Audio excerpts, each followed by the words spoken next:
Okay, so this is part three of my Japanese photos, and this is my first school still, the Shimada High School, and which Shimada was a town of about 80,000, which would be considered small in Japan. And so this would be a Saturday morning, and high school versus high school, so my high school versus some other high school. And it was quite entertaining, great baseball, really good, high caliber quality. But then again, these guys practiced till 10 p.m. every night. Every school night they would practice till 10 p.m. And it was the mechanics of it was down to clockwork. And I think I took some pictures afterwards. They're bowing to the crowd, thanking them for coming. And they're all cleaning the field using rakes and brooms, and everybody's gathering in together. There's a better angle of it. Everybody's helping and cleaning up for the next time, so it's perfect. This is a walking trip that I took with my high school, and notice the uniforms, everybody's got the same uniform. And it was a uniformed high school, so the regular day wear was the same as well. And so they had epic walks through these forests here, through the mountains. And you'd soak your feet in the river somewhere. I really like this photo a lot because it shows all the green tea just opportunistically taking the land wherever it could fit in. Just green tea, and notice the fans. There's the school again. The fans above the green tea to continue the air circulation around just in a minute way, so that frost doesn't develop on the leaves. And so these are the uniforms for their outings. But I remember the amount of walking in one day, a couple times in the year was just remarkable. It was like, I think grade 9s had to do 12 kilometers, grade 10s 14 kilometers, 16 kilometers, and then 18 kilometers or something for grade 12s in a day, up the mountains and down the mountains and back around. And so there, for instance, there's some sort of hill we were climbing up all those stairs. And you can see the teacher has a rain jacket on because it was probably raining.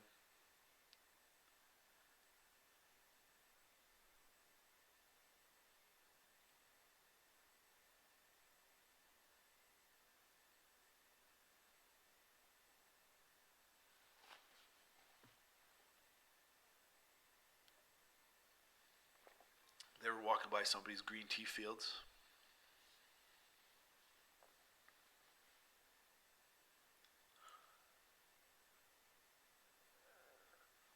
There's a view from one of the mountains we were up top.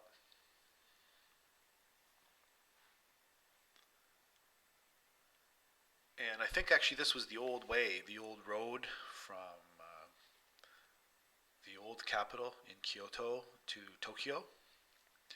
And again, this is on Oigawa, on the fitness trail that I've talked about in the other two videos. There's Oigawa right there. And they had running, competitions all the time, and sort of fitness activities on the Oigawa trail at the school.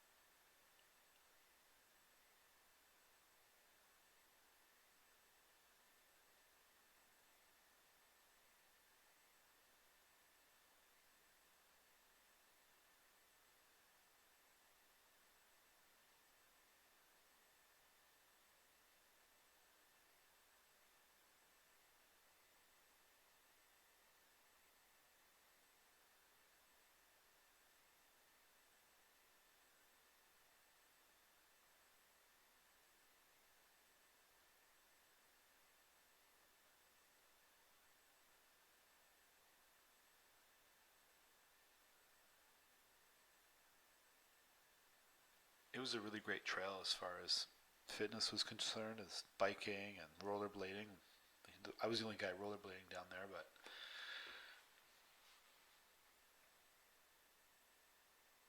there's the teachers on the side. You can see that they're guiding the way.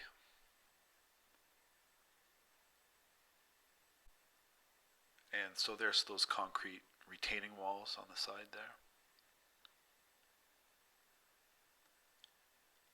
And I remember it's freezing cold. You can see the vegetation is all dead. This is probably October, or sorry, early or mid-November.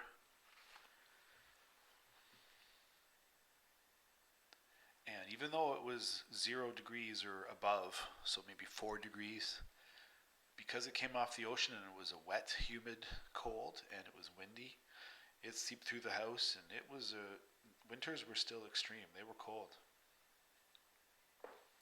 My wife and I were just remarking the other day together that they have these tables for living rooms, and there's a electric heater underneath, and you put the blanket that comes out around the perimeter of the table, and you put that around your waist and sit under the table and watch TV, and everybody sort of dangles their feet under there together. And it was a funny experience. It was neat. So this is up in Yaizu again. I mentioned this, I think, in the second video. It's a fishing port, and it was a popular place near our town or near our city. It was another city, a couple cities up, and this was some sort of becoming a woman day or becoming mature day, and those girls were wearing kimonos at this time. And so there you see Fujisan becoming very picturesque. And this was a market that we went to, actually. We sold some stuff and hung out. When I made my video of how to open a beer bottle or whatever with a lighter or with keys, that's where I learned it. Was from some guys hanging out with some old men at that little market.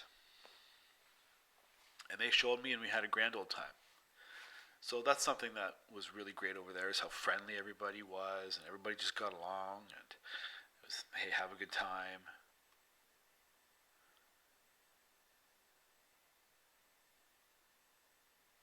And so this is right by where we lived all the time. And once Fujisan got some snow on it, it became very, very beautiful. And so I would take my scooter all the time in various areas.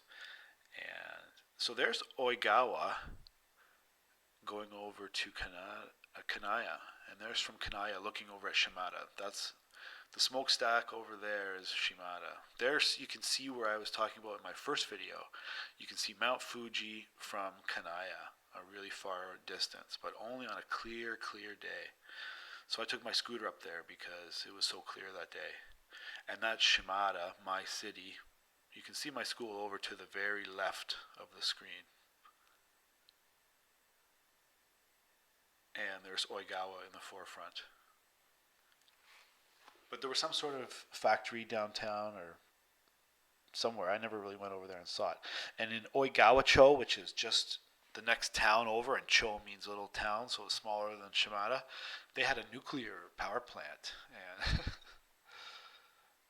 looking back on it now, like I was like, oh yeah, big deal then, but now I think it's so. There you can see that the outside on the right is ocean, and so obviously the ocean is black, and the only other black parts with no lights is the hills.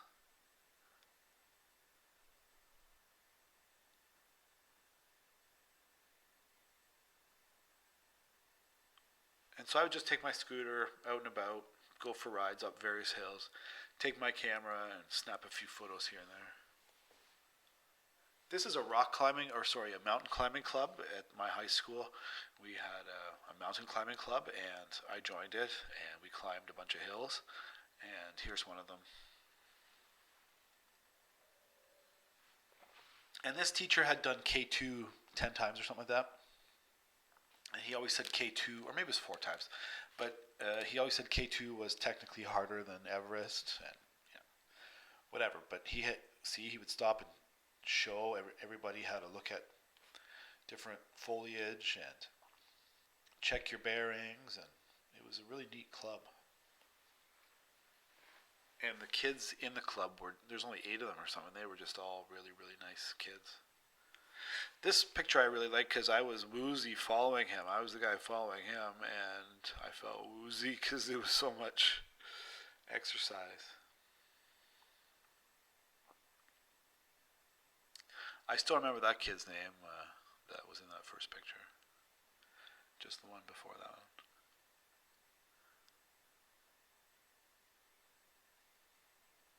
And so yeah, we got to the top of that peak over there eventually.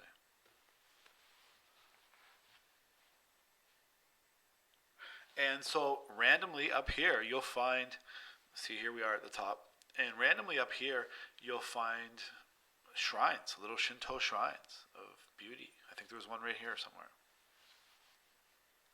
And there's beer open, like somebody that day, or probably within 24 hours, because there's food, had scaled these hills and put up food in respect for the dead. It was pretty neat to see the legacy factor or the longevity.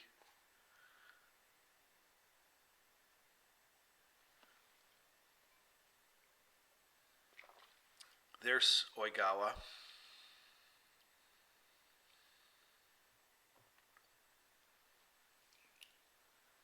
And so it was just major irrigation to get the water out of. It rains a lot. How do we move it out? And then there, we were carrying all this stuff, a full-on meal and everything else.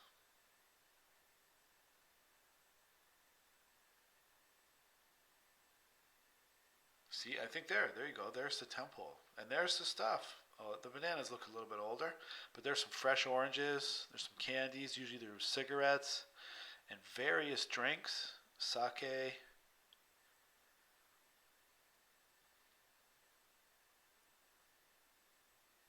And that was just one spot. So this was all over. Wherever we went, there was always little shrines. And like I said, I think in the first video, is that right by my house, a block away, there was one. This is when we went to Nagano, and we fell asleep in the van or in the bus. I woke up. We stopped at some sort of rest stop on the highways, which we didn't really experience in Shizuoka.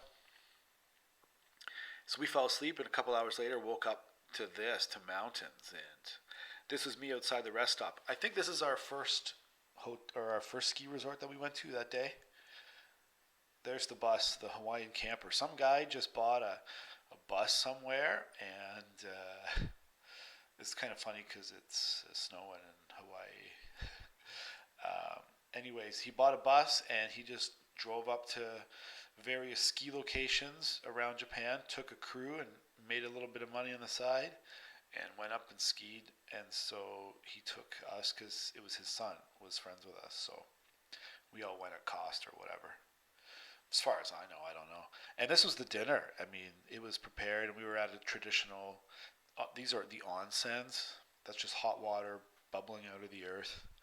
And so I guess this is a famous. This was our inn here. I'm not sure what it is, but or what that says, but it was a famous inn, and this is a famous area within Nagano, some sort of old town, and uh, the onsens. They had a natural one in our inn there, and we went in there and we skied all day and came out feeling like 7-year-old boys. It was just so relaxing and calming and refreshing that we went out and skied the next day. I guess this road or something is famous. I'm not sure for what reason. So there's just a public little spot. You can just walk around town, dip your feet, or have a dip in this naturally. And it's got different salts or different acids or, anyways, different chemicals that, or compounds or molecules that are beneficial. And when we went in there, it felt amazing the next day. We didn't feel any pain whatsoever from skiing all day, having not skied in a couple years prior. And the ski hill that we went on to was part of the Olympic venue, the '98, I think, Nagano Olympics, up in this area somewhere.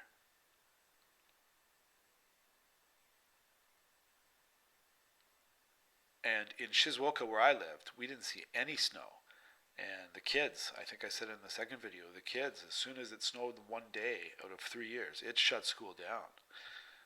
Everybody's outside having a snowball fight and running around, excited. And here, only 3 hours away, there's an old lady shoveling off her roof. And so I think this would be a great place to live up here. And the climate would be, look at the clear skies, beautiful views. Wow. So we really liked going to Nagano the 2 times that we went.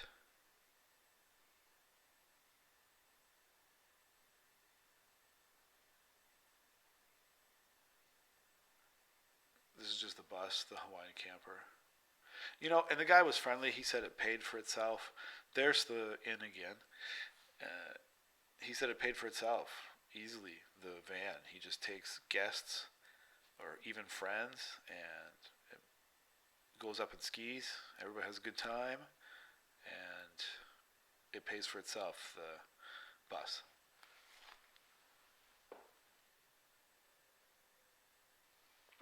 This is graduation ceremony. So there's the uniforms everybody's wearing,